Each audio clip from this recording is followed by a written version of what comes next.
महाराष्ट्र के कद्दावर नेता और देश का नामी चेहरा अजित पवार अब हमारे बीच नहीं रहे। सुबह 8:20 पर बताया जा रहा है कि उनका प्लेन जो है वो क्रैश हुआ और उस क्रैशिंग में 5 से ज्यादा लोगों का निधन हो गया। उनमें अजित पवार खुद भी शामिल थे और सबसे पहले मॉर्निंग शिफ्ट में 7 बजे से ही आसिम जो है हमारी टीम में सुबह से वर्किंग थे और उन्होंने सबसे पहले इस हादसे की खबर बनाई। सबसे पहली इंफॉर्मेशन आसिम भाई आपके पास क्या आई थी? सबसे पहले इंफॉर्मेशन ये आई थी, एक प्राइवेट चार्टर्ड प्लेन है, वो एक लैंडिंग के टाइम पे उसका एक हादसा हो गया और उसमें जितने भी लोग सवार हैं उनके बचने की उम्मीद कम है। लेकिन बाद में जैसे जैसे खबर आती गई, सबसे पहले यही खबर आई और यही खबर आने के बाद इस खबर को बहुत ज़्यादा बड़े लेवल पे कवर किया गया कि अजीत पवार जो हैं वो उस प्लेन में शामिल थे और लैंडिंग के वक्त वो प्लेन हादसे का शिकार हुआ और तकरीबन 5 लोग उसमें सवार थे जिनकी मौत हो चुकी है। हालांकि शुरुआत में ये कहा गया था कि अभी तक कंफर्मेशन नहीं है कि डेथ हुई है नहीं हुई है, लेकिन धीरे धीरे जैसे जैसे आग पे काबू पाया गया, क्योंकि प्रवेश भी आग का गुबार इतना बड़ा था क्योंकि प्लेन एकदम लैंड करते से पहले वो पूरा हादसा हुआ। अब जाहिर सी बात है उसमें फ्यूल भी होगा और फिर हादसा हुआ और उस पर आग लगी। आसपास के जो लोग थे, गांव के लोग थे, वो मौके पर पहुंचे, फिर रेस्क्यू टीम पहुंची, प्रशासन के लोग पहुंचे, पुलिस के लोग पहुंचे, तब जाके आग पे बड़ी मुश्किल से काबू पाया गया। जब आग काबू पा ली गई तब जाके देखा तो जहां हादसा हुआ है उसके पास कई लोगों की जो है मतलब लाश पड़ी हुई थी। हालांकि जो अजीत पवार, तो देखिए अजीत पवार है, उनके पार्थिव शरीर को अस्पताल ले जाया गया है और जो उनके समर्थक हैं उनका रो का बुरा हाल है, परिवार वालों का बुरा हाल है, जो उनके दोस्त थे, जानने वाले थे। लेकिन प्रवेश भाई, हादसे का जो वीडियो आया था उसमें इतना भयानक विजुअल्स थे कि आग की लपटें काफ़ी ऊंचाई तक देखी जा रही थी। तो आप सोच सकते हैं किस हद। और देखिए हमने जो दृश्य देखे उनसे साफ पता चल रहा है कि उसमें किसी का बचना नामुमकिन था, क्योंकि जिस तरह से प्लेन क्रैश होते हैं और प्लेन क्रैश काफ़ी हाइट से होते हैं और काफ़ी स्पीड में होते हैं, तो उसमें ऐसा नहीं, अगर आप समुद्र पे या कोई ऐसी जगह होती है जहाँ प्लेन क्रैश होता है तो मोस्ट चांसेस होते हैं कि जो लोग हैं उसमें वो बच जाए। लेकिन यहाँ जो है लैंड पर क्रैशिंग हुई जिसकी वजह से आग का गोला बना पूरा और चिथड़े उड़ गए एक तरह से उस प्लेन के।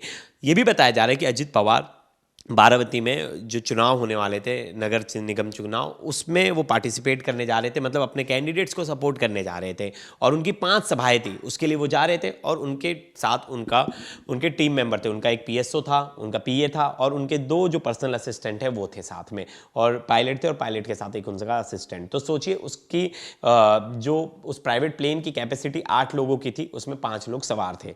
ऐसे में सवाल ये है कि जो ये जो पूरी प्रोटोकॉल होती है, वो डिप्टी सीएम थे, डिप्टी सीएम का प्रोटोकॉल होता है और डिप्टी सीएम का प्रोटोकॉल खुद स्टेट देखती है। तो स्टेट ने वो जो प्राइवेट प्लेन था, वो प्राइवेट प्लेन जो है वो क्या प्रशासन की तरफ से मुहैया कराया गया था? ये बहुत सारे ऐसे तमाम सवाल थे, क्योंकि हमने हाल फिलहाल में कई केसेस देखे। बिपिन रावत का केस देख लीजिए। हालांकि वीएसआर जो कंपनी है, जो चार्टर्ड प्लेन वाला है सीन है, जो पूरे आया है कि चार्टर्ड प्लेन कौन सी कंपनी का था, उसमें क्या, उन लोगों का यही कहना है कि प्लेन के अंदर कोई खराबी नहीं थी, ऐसा कई रिपोर्ट्स में कहा। ये तो ब्लैक बॉक्स बताएगा, मुझे लगता है कि ये शुरुआती तो जांच होगी, ये तो पूरी जांच होगी, तब पता चलेगा कि आखिर जो रीज़न है इस हादसे का वो है क्या। लेकिन अभी के लिए जो सबसे ज़्यादा दुखद और डराने वाली खबर यही है कि एक साथ इतने लोगों की डेथ हुई और एक नामी चेहरा जो शरद पवार के जो ना सिर्फ भतीजे हैं बल्कि उन्होंने उंगली पकड़ के शरद पवार की अपना एक राजनीतिक करियर शुरू किया। फिर 2022 में उन्होंने उनसे अलग होकर एक अलग राजनीतिक लकीर खींची, फिर बीजेपी के साथ मिलकर उन्होंने एक अलग अपनी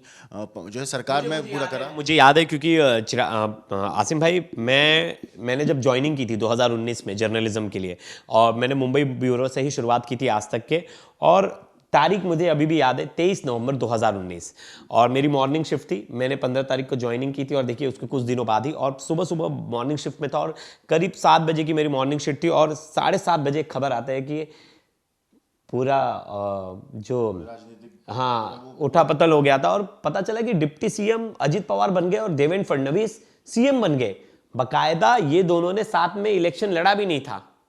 अब ये सबसे बड़ी खबर हो गई थी कि ये दोनों साथ में इलेक्शन नहीं लड़े और इन लोगों ने सुबह सुबह गुपचुप तरीके से ये सीएम और डिप्टी सीएम बन गए। मैंने पहली बार फोन किया, जो मेरे सीनियर थे साहिल सर को भी फोन कर मैंने बताया, और हमारी एक मैम थी स्वप्निल मैम, मैंने उन्हें जानकारी दी। उन्होंने बोला अरे क्या बकवास कर रहे हो। तो मतलब किसी के लिए भी ये जो कोलिशन था, ये जो गठबंधन था, इस पर विश्वास ही नहीं हो रहा था।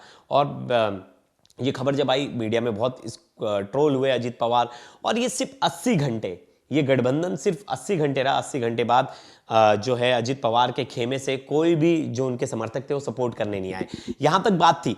लेकिन जैसे जैसे अब जब एकदम से खुलकर अजित पवार शरद पवार के अपोजिट चले गए, उन्होंने एनसीपी को 2 भागों में विभाजित कर दिया। एक भाग जो था एनसीपी गुट था वो था शरद पवार का, दूसरा जो एनसीपी गुट था वो अजित पवार का था। अजित पवार के अब के असेंबली में सबसे ज्यादा सीट थी, शरद पवार से ज्यादा सीट थी, 41 सीट थी, मेजर रोल प्ले कर रहे थे गठबंधन में। वहीं शरद पवार के पास सिर्फ 10 सीट थी। तो एक तरह से माना जा रहा था कि शरद पवार के बाद उनका उत्तराधिकारी कौन है, उनकी बेटी है सुप्रिया सुले। लेकिन यहां से उन्होंने अलग पार्टी ही बना के, अलग एनसीपी बना के एक सिंपल लकीर खींच दी कि एनसीपी का असली हकदार तो मैं ही हूं, और उन्होंने दिखा दिया, प्रूव कर दिया खुद को जब उन्होंने 40 सीट अब इलेक्शन में ला दिया। और अपकमिंग मतलब जो म्युनिसिपल कॉर्पोरेशन के इलेक्शंस थे उनमें भी अच्छा परफॉर्मेंस किया है अजित पवार की टीम ने। प्रवेश भाई, हमें एक चीज़ दोस्तों आप लोगों को बता दूं कि जो बारामती एसपी ग्रामीण है संदीप सिंह, उन्होंने ये कहा है कि लैंडिंग के वक्त बारामती एयरपोर्ट पर ये प्लेन क्रैश हुआ है। साथ ही साथ एयरक्राफ्ट के जो क्रू मेंबर हैं वो और शरद पवार, ये सब इन सब लोगों की तो डेथ हो ही गई है। साथ ही साथ जब अजीत पवार की इनकी डेथ हो ही चुकी है। साथ ही साथ लैंडिंग के वक्त प्लेन जो था वो कुछ गड़बड़ दिख रहा था, और हालांकि अभी जो जांच होगी वो तो तभी पता चलेगा, लेकिन उनका यही कहना है कि लैंडिंग के वक्त प्लेन थोड़ा सा गड़बड़ लग रहा था और उसी दौरान ये पूरा हादसा हुआ। इस पूरे अब इनकी डेथ, अजीत पवार की डेथ के बाद जो राजनीति से जुड़े हुए कई नामी लोग हैं उन सब लोगों ने अपना शोक जताया है। प्रधानमंत्री नरेंद्र मोदी से लेकर राष्ट्रपति तक ने इस हादसे की हादसे के ऊपर दुखद बताया है। लेकिन दोस्तों यहाँ ना एक चीज़ देखने वाली है कि जो पूरा का पूरा 5 लोग इसमें सवार थे मगर कोई भी बच नहीं पाया। तो आप सोचिए कि उस हादसे की कितनी ज़्यादा इंटेंसिटी कितनी ज़्यादा। देखिए एक और चीज़ थी कि वहाँ मौसम जो है, बारामती में जो मौसम और आसपास के जो मौसम है दिल्ली से काफ़ी डिफरेंट है। दिल्ली में कोहरा है, घना कोहरा है, ये सब है, लेकिन वहाँ कुछ ऐसा नहीं कि बहुत ज़्यादा ठंड पड़ती है या बहुत ज़्यादा भी गर्मी है। ये एकदम मिड रेंज वाला मौसम है जहाँ हल्की बहुत ठंड है, बहुत हल्की सी ठंड है और हल्का कोहरा होता है, बहुत हल्का कोहरा।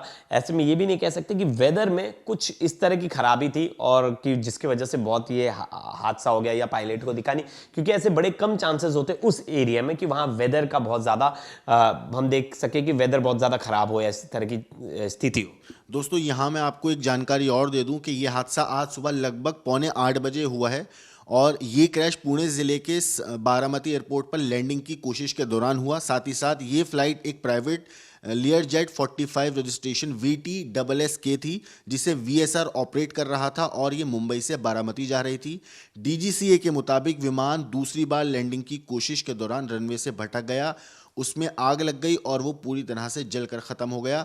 विमान में सवार सभी 5 लोगों की मौत हो गई जिसमें अजीत पवार भी शामिल थे। अजीत पवार महाराष्ट्र के उप मुख्यमंत्री और उनके पर्सनल सिक्योरिटी ऑफिसर यानी कि PSO, एक personal attendant, pilot in command और फर्स्ट ऑफिसर। अजीत पवार जो है स्थानीय चुनाव से पहले सार्वजनिक रैलियों को संबोधित करने के लिए अपने गृह नगर बारामती जा रहे थे। साथ ही साथ बता दूं इस पूरे मामले पे केंद्रीय मंत्री अश्विनी वैष्णव ने कहा है कि महाराष्ट्र के उप मुख्यमंत्री अजीत पवार के दुखद और असमय निधन से बहुत दुख हुआ है। उनके परिवार, समर्थक और महाराष्ट्र के लोगों के प्रति मेरी गहरी संवेदनाएं तो कई बड़ी बड़ी लीडर्स ने दी है उनके लिए, क्योंकि देखिए बड़ा चेहरा थे और माना जाता है कि वो बड़ा इंपॉर्टेंट रोल प्ले करते थे, हमेशा किंग मेकर की भूमिका में रहते थे।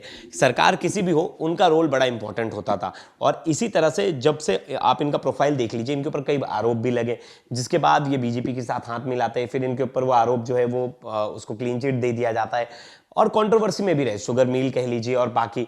लेकिन यहाँ एक जानकारी दोस्तों मैं आपको और देना चाहता हूँ कि एविएशन डिपार्टमेंट ने प्लेन क्रैश में जान गंवाने वाले लोगों की जानकारी दे दी है। अधिकारियों ने बताया कि बारामती विमान हादसे में अजीत पवार के अलावा विदिप जाधव, पिंकी माली, सुमित कपूर और संभावी पाठक की मौत हो गई है। संभावी पाठक और सुमित कुमार प्लेन के पायलट और फर्स्ट ऑफिसर थे जिन लोगों की इस पूरे हादसे में इंफॉर्मेशन आ पाएगी कि कितने साल का एक्सपीरियंस था इनके पास। अभी तक हाँ ये इन्फॉर्मेशन प्रॉपर तरीके से नहीं आई है, लेकिन हाँ राष्ट्रपति जो है हमारे देश की उन्होंने भी इसमें अपना दुख व्यक्त किया, उन्होंने भी संवेदना दी है उनके परिवार। बड़े लीडर्स, क्योंकि देखिए अजीत पवार एक ऐसे एक ऐसे सेकुलर लीडर थे जिनकी हर किसी से बोलचाल थी, उनकी किसी से ऐसी दुश्मनी नहीं थी।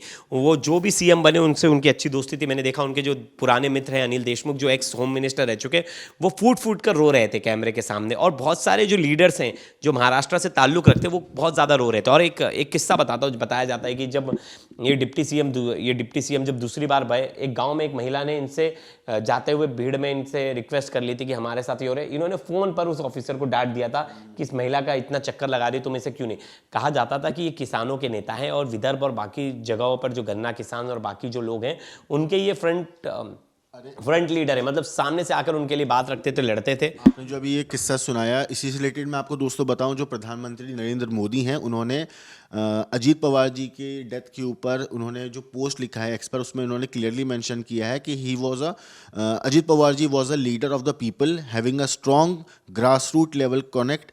He was widely respected as a hard-working personality at the forefront of serving the people of Maharashtra.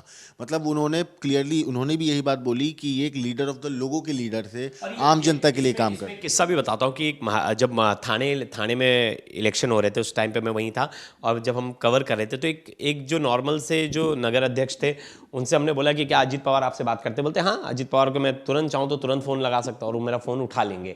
हमने बोला लगा के दिखा, और उन्होंने तुरंत फ़ोन कॉल किया और उन्होंने कॉल उठा लिया। अब बोल, तो मतलब वो इतने लेवल पे अपने कार्यकर्ताओं के साथ जुड़े थे। इसलिए देखिए, जब एनसीपी का जब बंटवारा हुआ तो कई लोग उनके खेमे में आ गए सिर्फ इस वजह से क्योंकि वो हर किसी के नेता थे। मतलब छोटे से छोटा कार्यकर्ता भी उन पर ईजी एक्सेस कर सकता था, मतलब उसके लिए ज़्यादा प्रोटोकॉल नहीं थे, ज़्यादा लीडर ऑफ पीपल कहा जाता है। बिल्कुल बिल्कुल, और यही बात थी। अब इस हादसे को लेकर तमाम तरह की चर्चाएं शुरू हो गई हैं। कई लोग सोशल मीडिया पर तरह तरह की बातें लिख रहे हैं। मुझे लगता है अफवाहों पर ध्यान नहीं देना चाहिए जब तक जो चीज़ें सामने ना आए निकल कर। जांच होगी, जांच होने के बाद क्लियर हो जाएगा कि हादसे की असली वजह क्या थी। लेकिन अभी तक जो ये कहा गया है कि प्लेन दूसरी बार लैंडिंग की कोशिश कर रहा था और उसी दौरान प्लेन में आग लगी और उसके बाद सब लोगों की उसमें मौत हो गई। तो हमें वेट करना चाहिए कि हादसे की असल वजह क्या थी और प्लेन क्यों क्रैश हुआ, उसका वेट करना चाहिए। उस पर ज़्यादा जानकारी आएगी और तब तक हम देखेंगे कि इसमें बाकी लोगों के रिएक्शंस क्या आ रहे हैं। क्राइम तक इस खबर को डिटेल में कवर कर रहे हैं सुबह से ही, और जो इस केस में छोटी से छोटी अपडेट होंगी वो आप तक लेकर आएंगे। तब तक के लिए धन्यवाद दोस्तों।